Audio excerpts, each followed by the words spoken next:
Hi there, I'm Sarah from Knit a Bit of Whimsy, and today I'll be talking about a stitch that's fairly specific to the Country Girl cowl that I designed. We're looking at the central double decrease, but specifically in a row where you're doing knit two together and then a yarn over. So it's a little more tricky, I guess, for that in that particular case on this one row. So we start off, we're just doing our knit two together here and then yarning over, and you see we're getting pretty close to the point where we want our central double decrease. We're going to have one more regular yarn over and then knit two together,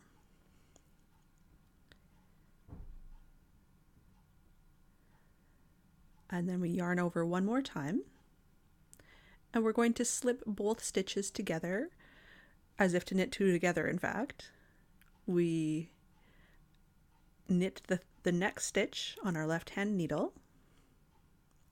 Now make sure your yarn over doesn't kind of get mixed in there. We want to keep the yarn over on your right hand needle, but the two slipped stitches are going to be passed over the knit stitch. So this right here is the central double decrease. Now in the pattern, we switch from knit two together, yarn over, to doing a yarn over, knit two together. And that just keeps it looking a little more centered on this particular pattern. So again, yarn over, knit two together, and that's all there is to it. We're back at it.